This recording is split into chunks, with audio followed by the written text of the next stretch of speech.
అందరికీ నమస్కారం. నిన్న జగన్మోహన్ రెడ్డి గారు వెళ్ళి గవర్నర్ని కలిశారు. ఎందుకు కలిశారు? ఆంధ్రప్రదేశ్లో అన్యాయాలు జరిగిపోతున్నాయి, అక్రమాలు జరిగిపోతున్నాయి, దోపిడీ జరిగిపోతుంది, రాష్ట్ర ప్రజలను గాలికి వదిలేసి చంద్రబాబు నాయుడు గారు తన కమిషన్ల కోసం మెడికల్ కాలేజీలని ప్రైవేట్ పరం చేస్తున్నారు, దాన్ని అడ్డుకోండి మీరు అంటూ వెళ్ళి గవర్నర్ గారిని వేసేది కలిశారు. ఆ కలిసిన సమయంలో ఆయన మాట్లాడిన ప్రెస్ మీట్లో కొన్ని విషయాలు మర్చిపోయారు ఆయన. ఆ విషయాలు అయితే కనుక మనం వివరిస్తూ ఈ వీడియోని అయితే కొనసాగిద్దాం. అలాగే ఆయన మాట్లాడిన ఋషికొండ గురించి కూడా ఆయన ఏం మాట్లాడాడో దాని గురించి అయితే కనుక వింటూ అయితే విశ్లేషణ అయితే చేద్దాం.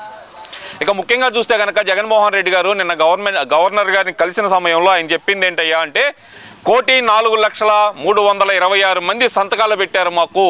ఇవి 1,04,00,000 మంది సంతకాలు కాదు, 1,04,00,000 కుటుంబాల సంతకాలు అన్నాడు. ఓకే, ఒప్పుకుందాం జగన్మోహన్ రెడ్డి గారు. నాకు ఒక చిన్న అనుమానం, 39.38% పోలింగ్ జరిగితే మీకు 1,40,00,000 మంది ఓట్లు వేశారు మీకు. మరి 1,04,00,000 మంది సంతకాలు ఎలా పెట్టారు? అర్థం కాల నాకు. అంటే నీకు ఓటేసిన వాళ్ళు కూడా నీకు సంతకం పెట్టలా అంటే నీ మీద నమ్మకం పోయింది జనాలకి. ఇక్కడ గవర్నమెంట్ గ్రాఫ్ పడిపోతుంది అంటున్నావు. నీకు చిన్న లెక్కతోనే చెప్తున్నా నేను. 1,40,00,000 మంది నీకు ఓటేస్తే గనక అందులో 1,04,00,000 మంది నీకు సంతకాలు ఎగనిస్ట్గా చేయలేదు అంటే గనక 1,04,00,000 మంది సంతకాలు చేసి మిగతా 36,00,000 మంది నీకు సంతకాలు చేయలేదంటే కనుక పడిపోయింది గవర్నమెంట్ గ్రాఫా నీ గ్రాఫా? నీ గ్రాఫ్ పడిపోయింది కదా. 36,00,000 మంది నిన్ను నమ్మట్లేదు. ఈ 18 నెలల కాలంలో నేను గవర్నమెంట్నే నమ్ముతున్నావు అని చెప్పి ఒప్పుకున్నట్టే కదా. ఈ పాయింట్ ఎలా మర్చిపోయాను నీకు నువ్వు? 1,04,00,000 మందే సంతకాలు పెట్టారు అక్కడ. 1,40,00,000 మంది నీకు సంతకాలు పెట్టలా పూర్తిగా. నీకు ఓటేసిన 36,00,000 మంది నీకు సంతకాలే పెట్టలా. అలాంటిది నువ్వు ఈరోజు వచ్చి గవర్నమెంట్ గ్రాఫ్ పడిపోతుంది అంటున్నావు. సరే, గవర్నమెంట్ మెడికల్ కాలేజీలు ప్రైవేట్ పరం చేస్తున్నారన్నావు కదా. నాకు ఒక చిన్న డౌటు. నువ్వు 2020-21 కాలంలో GOMS నెంబర్ 108 అని చెప్పి 108 అనే GOMS నెంబర్ ఇచ్చావు. దాంట్లో ఏమి ఇచ్చావు నువ్వు? గవర్నమెంట్ మెడికల్ కాలేజీలు అయితే కనుక పూర్తి స్థాయి మెడికల్ సీట్లన్నీ గవర్నమెంట్ కాలేజీల్లోనే పేద ప్రజలకు అందుబాటులోనే, లేదంటే కనుక మెరిట్ స్టూడెంట్లకు అందుబాటులో పూర్తి 100% సీట్లు అనేది విద్యార్థులకు అందుబాటులో ఉండాలి, పేద విద్యార్థులకు అందుబాటులో ఉండాలి. నువ్వేం చేసే దాంట్లో 50% సీట్లు అనేది విద్యార్థులకు కేటాయించి, పేద విద్యార్థులకు కేటాయించి అందులో సంవత్సరానికి 15,000 రూపాయలు, అది గవర్నమెంట్ నిరూపించిన ఏదైతే గతంలో చంద్రబాబు నాయుడు గారు ప్రవేశపెట్టిన ఫీజు స్కీమ్, అది ఆ 15,000కి 50% సీట్లు ఇచ్చావు. మిగతా 34% సీట్లు మిగిలిన 50%లో 34% సీట్లు సెల్ఫ్ సస్టైన్డ్ సీట్ల కింద ప్రకటించావు. సెల్ఫ్ సస్టైన్డ్ సీట్ల కింద ఒక్కొక్క సీటుకి 12 లక్షలు అన్నావు. దాని తర్వాత NRI అన్నావు, మిగతా 16%. NRI కోటాలో 16%కి 22 లక్షలు ఫిక్స్ చేసావు. అసలు గవర్నమెంట్ కాలేజీకి NRI కోటా ఏంది? అలాగే చూస్తే కనుక సెల్ఫ్ సస్టైన్డ్ కింద ఈ స్కీమ్ ఏంటి? ఇది ఎలా మర్చిపోయా నువ్వు? ఈ లాజిక్ ఎలా మర్చిపోయా? మరి ఆ రోజే ప్రైవేట్ పరం చేస్తున్నానికి నువ్వు ముహూర్తం ఫిక్స్ చేసుకున్నావా? సరే, ఇదంతా ఒక ఎత్తండి. అసలు మెడికల్ కాలేజీలని ఆంధ్రప్రదేశ్లో కాదు దేశవ్యాప్తంగా మెడికల్ విద్యను ఎలా పెంపొందించాలి, దేశంలో డాక్టర్లను ఎలా వృద్ధిలోకి తీసుకురావాలనే ఉద్దేశంతో పార్లమెంటరీ కమిటీ ఒకటి ఏర్పాటు చేశారండి 2024లో. 2024 కాదు, 2023 డిసెంబర్లో పార్లమెంటరీ స్థాయి కమిటీ ఒకటి ఏర్పాటు చేశారు. దాంట్లో వైఎస్ఆర్సీపీ ఎంపీ, ప్రస్తుత తిరుపతి ఎంపీ అయినటువంటి టి గురుమూర్తి గారు కూడా ఉన్నారు దాంట్లో. మరి దాంట్లో ఏం ప్రకటించారు? ఎక్కడైనా సరే మనకి వైద్య విద్య కానీ ఏదైనా సరే అభివృద్ధి చెందాలంటే PPP మోడల్ అయితే కనుక బాగుంటుంది అని చెప్పి ఆ పార్లమెంటరీ స్థాయి కమిటీ అనేది నివేదిక ఇచ్చింది. ఆ నివేదికలో మీ ఎంపీ గురుమూర్తి అయినటువంటి ఆయన సంతకం పెట్టాడు. మరి ఆయన దాంట్లో ఒక మెంబర్, ఆయన పార్లమెంటరీ కమిటీలో మెంబరు. ఇది 2024 ఫిబ్రవరిలో మీ గురుమూర్తి గారు అక్కడ సంతకం పెట్టారు. దాన్ని బయట ఎందుకు పెట్టట్లేదు నువ్వు? ఎందుకంటే డబల్ గేమ్ డబల్ మైండ్. ఇందులో అసలు లాజిక్ ఏంటయ్యా అంటే కనుక ఏదైతే 17 మెడికల్ కాలేజీలు అని చెబుతున్నారో ఆ 17 మెడికల్ కాలేజీలకి ఒక్కొక్క మెడికల్ కాలేజీకి 500 కోట్ల చొప్పున ఆయన వేసుకొని 8,000 కోట్లు 8,500 కోట్లు ఖర్చు అవుతుంది అని చెప్పి ఆయన డబ్బులన్నీ రిలీజ్ చేసుకొని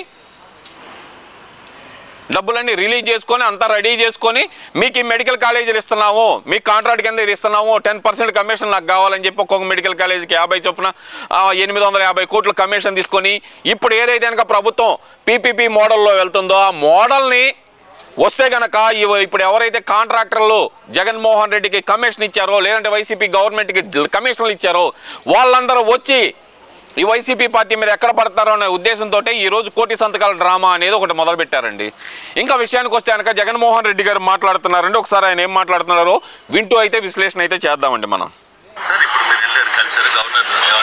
గవర్నర్ గారికి అయినా కూడా మనసున్న మానవత్వం ఉన్న ఏ మనిషికైనా కూడా చంద్రబాబు నాయుడు చేస్తా ఉండేది తప్పు అని చెప్పి ఎవరికైనా తెలుస్తుంది, ఎవరికైనా అర్థమవుతుంది. ఎందుకనంటే ఇది తప్పు కాబట్టి. ఏం తప్పు?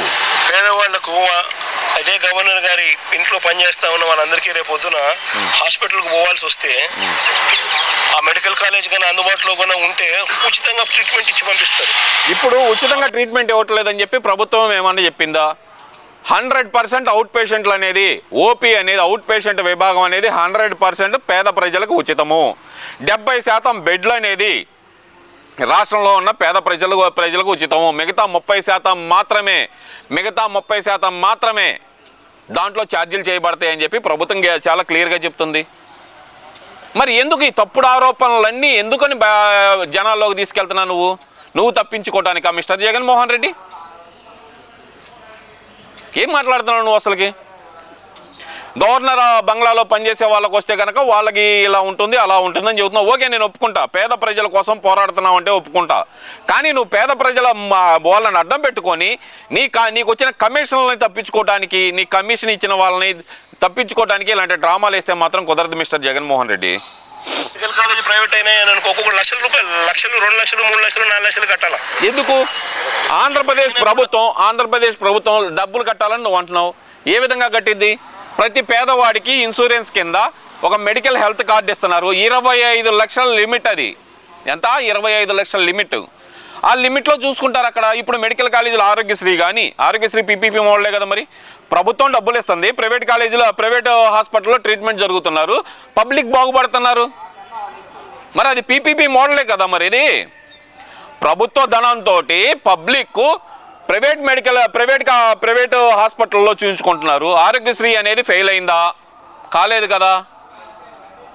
ఇంకా పేదవాడికి మెరుగైన వైద్యం అందుతుంది కదా. అంతకు మించి మల్టీ స్పెషాలిటీ వైద్యం కోసమే కదా ఇప్పుడు పీపీపీ అంటూ ప్రభుత్వం ప్రైవేటు భాగస్వామ్యంతో పబ్లిక్కి సేవ చేయటం కోసం ఆరాటపడుతుంది. నువ్వెందుకు అబద్ధాలు ప్రచారం చేస్తున్నా?